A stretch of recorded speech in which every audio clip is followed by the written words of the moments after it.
Hello Man United fans. Welcome to Manchester United football. This is what happened in Manchester United vs Burnley friendly at Carrington. A youthful Manchester United side were beaten 3-0 by Premier League rivals Burnley in a behind-closed-doors friendly at Carrington on Wednesday. 8 of the 15 players involved for United had never played for the first team previously, and they found life tough against a strong Clarets 11, with Vincent Kompany using 22 players in a split side, with his strongest 11 playing in the first half before wholesale changes at the break. The game against the top-flight newcomers was arranged to maintain fitness levels for first-team players who haven't started in the Premier League matches against Wolves and Tottenham, with the likes of Johnny Evans, Scott McTominay, Donny van de Beek, Hannibal Mejbri, Facundo Pellistri and Anthony Martial all playing some part, while other first-team squad members trained instead on Wednesday. Burnley took the game as they didn't play at the weekend, with their trip to Luton postponed due to upgrades taking place at the Hatters Kenilworth Road home, so Kompany wanted to give his squad a run out to keep fitness levels high ahead of facing Aston Villa at Turf Moor on Sunday. With Erik Ten Hag wanting his first-team players yet to start in the league to get minutes into their legs, it meant stretched resources for United at the start of the week, with some of the club's most promising youngsters playing in the 1-1 draw at Stockport County in the EFL Trophy on Monday night, rather than facing Burnley. Ten Hag also oversaw a full training session at Carrington on Wednesday morning, which featured the players who started against Tottenham, minus the injured Mason Mount, and some extra first-team bodies to make up the numbers for the session. In a similar development, Man United handed huge Rasmus Hojlund boost with dates set for £72 million man's debut for Ten Hag's goal-shy side. The Red Devils have recorded just one goal in the first 2 games, and that was from centre-back Raphael Varane. But £72 million striker Hojlund, on whom so much rests, is now ready to start training with the full squad. He has suffered a slight injury in pre-season training with his former club Atalanta. That left him out of the opening games, which saw United luckily edge past Wolves 1-0 and lose away at Tottenham 2-0. Now Man United are hopeful he will be fit enough to be on the bench for Saturday's 3 p.m. kickoff against Nottingham Forest. There are high hopes for the 20-year-old who has been described by manager Erik Ten Hag as a unique striker. This after having scored only 9 goals in his one season in Serie A when he joined the club. He said, "It is no secret that I have been a fan of this great club since I was a small boy. I dreamed of walking out at Old Trafford as a Manchester United player. I am incredibly excited by this opportunity to turn that dream into a reality, and I am determined to repay the faith that the club has shown in me. It is still early in my career, but I know that I am ready to make this step up and play with this group of world-class players."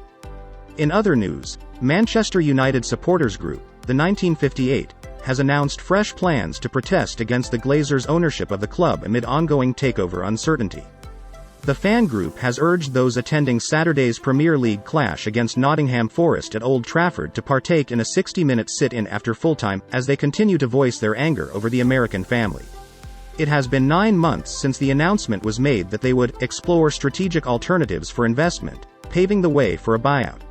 Alongside a short video announcing the protest, the 1958 wrote on their X account, "They lie to us. They deceive us. They betray us. Our history, our dignity, our integrity. This ownership stole it all. Rise up, unite and fight to get it back. Doing nothing will achieve nothing. 60-minute sit-in after Forest. Be on the right side of history." Flyers have been printed out by the fan group, who claim staff at the club shop are helping to spread them around ahead of Saturday's game. In a separate post on X, the social media platform formerly known as Twitter, the group posted a picture of said flyers on a till behind the desk. Fans kicked off the new Premier League season with protests ahead of their game against Wolves last Monday, while fans gathered outside the club shop during the release of the 2023-2024 home shirt in June. After months of silence, media reports began to surface earlier this week suggesting Sheikh Jassim bin Hamad al-Thani had won the takeover race. But despite submitting his last offer 11 weeks ago, the Qatari banker is no closer to understanding his position than at the start of summer. The Glazers are yet to comment publicly on the takeover process, which has been ongoing since November. They hired the Rain Group to oversee the matter, however they are also yet to provide any update. Anger is growing among fans and people inside the club, particularly during a summer transfer window which has been overshadowed by the uncertainty. United are braced for severe backlash, should the Glazers decide against selling the club. In another development, Manchester United football director John Murtough spoke to the women's team on Tuesday to explain the club's stance on Mason Greenwood, it has been claimed. The Red Devils confirmed on Monday that Greenwood will leave Old Trafford after the club concluded their internal investigation into the 21-year-old. The decision came after serious fan backlash following reports last week which claimed that United figureheads had told club staff to prepare for Greenwood's return. Greenwood had been suspended by United since January 2022, but in February of this year had charges of attempted rape, engaging in controlling and coercive behavior, and assault occasioning actual bodily harm dropped by the Crown Prosecution Service, which put his future as a footballer back in the spotlight. United have chosen to part ways with Greenwood but will help him find another club, with teams in Europe and across the world linked with a move for the one-capped England international. In the meantime, Murtough has decided to hold talks with the women's team over the decision to let Greenwood go. It was previously claimed that tensions increased between Mark Skinner's team and the club's hierarchy over the entire process, which even saw United consult the players who were at the World Cup. However, on Tuesday, Murtough briefed the women's squad just 24 hours after United cut ties with Greenwood. The 52-year-old outlined the processes of the internal investigation and the reasons how they got to the final decision. The meeting is said to have been a positive one and the players have accepted Murtough's explanation. England trio Mary Earps, Ella Toone and Katie Zelem did not attend after only arriving back into Heathrow Airport on Tuesday morning after the Lionesses' 1-0 defeat to Spain in the World Cup final.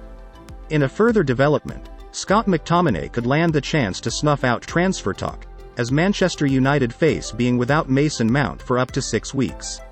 Mount is likely to be sidelined until after the international break, having been taken off with a hamstring problem in Saturday's 2-0 loss at Spurs. The £55 million summer buy can surely write off United's next 2 Premier League matches. That should put Newcastle and West Ham target McTominay back in the first-team frame. Mount, 24, also appears certain to miss England's World Cup qualifiers with Ukraine and Scotland on September 9 and 12 respectively. And his injury is particularly frustrating as he has so far struggled to justify the hefty fee United paid Chelsea for him. Old Trafford boss Erik Ten Hag might now expect Mount to be out of the picture until at least the home game with Brighton on September 16. Scotland star McTominay is a vastly different player, much more of a grafter compared to Mount's creative talents. But for now McTominay must be in contention to line up against Forest this weekend. In a similar news, Manchester United are closing in on their 4th summer signing as the club have agreed a deal to sign a new backup goalkeeper. Man United haven't looked especially convincing in their opening 2 performances as they limped over the line against Wolves and lost against Tottenham. With the end of the transfer window fast approaching, Ten Hag will be keen to get as many deals done as possible between now and the end of the window. Signing a new backup goalkeeper has been on the agenda all summer and it seems as if Man United have got their man. According to Haber Turk, a deal for Altay Bayindir is edging closer after the player had successful medical tests in Greece on Tuesday. The deal for the Fenerbahce goalkeeper is said to be worth around €7 million and this could signal the end for Dean Henderson. By signing Bayindir, this would then free up Henderson to be allowed to leave the club this summer in search of first-team football. There has been reported interest from Crystal Palace who are ahead of Nottingham Forest in the race to sign the goalkeeper. Henderson, still expected to leave Man United. Onana will be the undisputed number 1 goalkeeper this season, but a player like Bayindir should provide him with some healthy competition.